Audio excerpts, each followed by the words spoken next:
Mirá, quería empezar contándote Sí. que estos días tuvimos la visita, acá en la previa, cada tanto tenemos la visita de gente que viene de otros lugares, de otras partes del mundo, que se dedican a esto, justamente la profesión de bartender.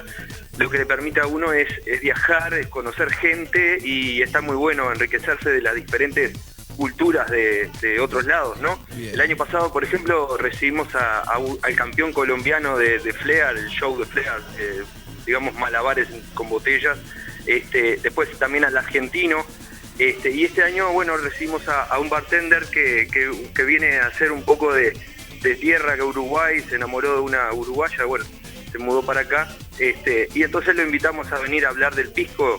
Él es un ferviente defensor del pisco, y se ha especializado justamente en eso, y los peruanos tienen muchas ganas de dar a conocer su producto a nivel mundial.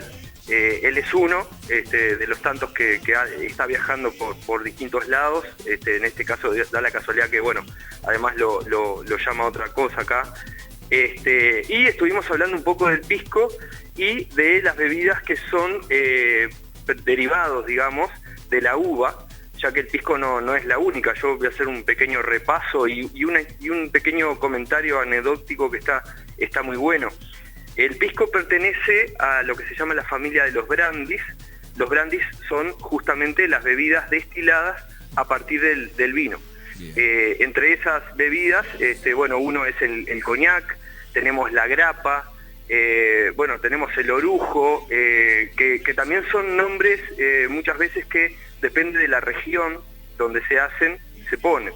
Por ejemplo, el coñac es una bebida francesa que se hace muy parecido al pisco. La diferencia radica en que el coñac se añeja en barriles de roble, por eso es marrón. El pisco no se hace ese añejamiento, y además también parten de una uva que es diferente, ¿no? En el caso del coñac es una cosa bastante que yo quería comentar porque tiene que ver mucho con Uruguay. El coñac solo puede llamarse coñac en una región de Francia.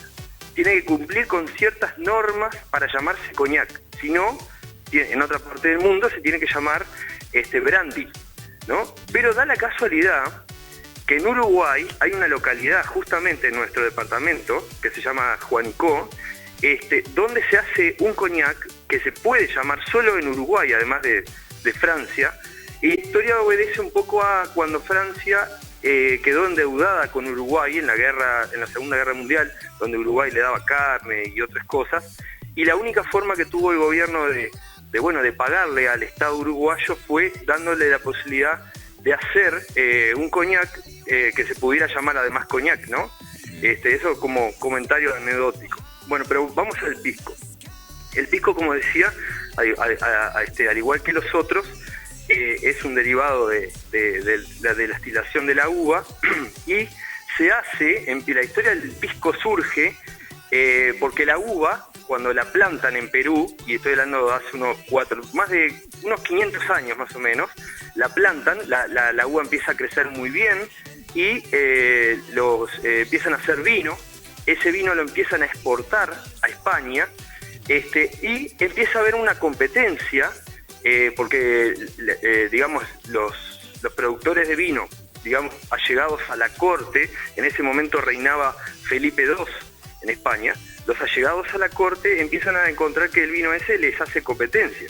Entonces no les empieza a gustar, y hablan con el rey, y el rey empieza a poner trabas a ese vino que venía justamente desde el Perú a España, y la gente no sabía qué hacer con el vino. El vino empieza a sobrar en grandes cantidades, y no se los dejan mandar a Europa, o le ponen trabas para mandárselos, y se les ocurre justamente destilarlo. Al destilarlo se obtiene un alcohol que es mucho más fuerte, y en ese proceso uno, para hacer, por ejemplo, 4 litros de vino, necesita 7 kilos de uva más o menos. En el caso del pisco, para hacer 1 litro de pisco necesita 7 kilos de uva. O sea, hay un 16% de aprovechamiento nomás de lo que es la uva, y por eso es la cantidad. Obviamente que en un principio es más fácil hacer vino, pero si no sabes qué hacer con el vino, no queda otra que destilarlo. Entonces ese es el inicio del pisco, ¿no? Después una de las cosas que hablábamos con Boris, que es el peruano justamente que vino, y es algo que además salta a la vista de cualquiera que ya nombra al pisco, la pelea que hay entre Perú y Chile, por quién es el que tiene, digamos, la patente o la posibilidad de hacer pisco.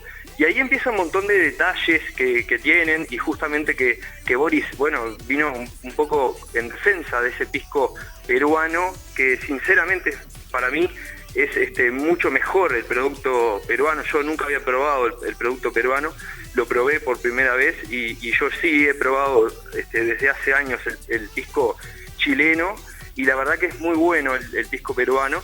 Y la diferencia radica entre uno y otro es que el pisco chileno, ellos lo rebajan con agua, a la hora de destilarlo le agregan agua, y generalmente el pisco en general tiene unos 38 grados, y el pisco peruano no lo rebajan para nada, y sale con la graduación que tiene, que es más o menos unos 45, 46 grados, lo que supera ampliamente en graduación al pisco chileno, ¿no? Mira, yo te quería hablar, mira, así como para ir redondeando, sí.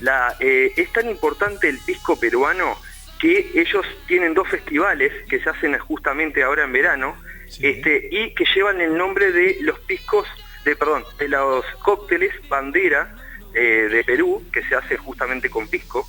Uno de ellos es el pisco sour. La palabra sour se utiliza para la familia de los cócteles que se utiliza el limón entre los ingredientes, ¿no?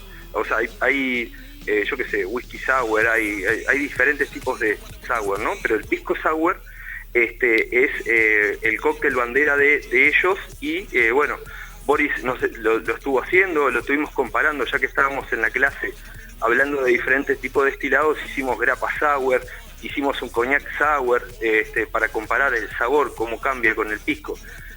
Y después otro de los cócteles que hizo, que es el segundo de Perú, es el chilcano, ¿sí? Que bueno, es otro cóctel que se hace diferente y que tiene otro sabor, incluso se usa diferente tipo de frutas, pero hay una fruta muy interesante que él trajo y que es muy difícil de conseguir en Uruguay.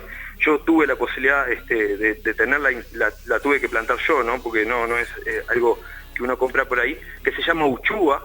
La uchuva es como una frutita que está encapsulada dentro de una especie de farolito que la protege, y que tiene la textura y la forma de lo que sería un tomate cherry, solo que no tiene nada que ver el sabor, ¿no? Es un producto que tiene mucha vitamina C, y bueno, y los chilcanos de este peruano, la verdad que quedaron muy bien, todos allí estuvimos probando, y la verdad que defendió muy bien el producto.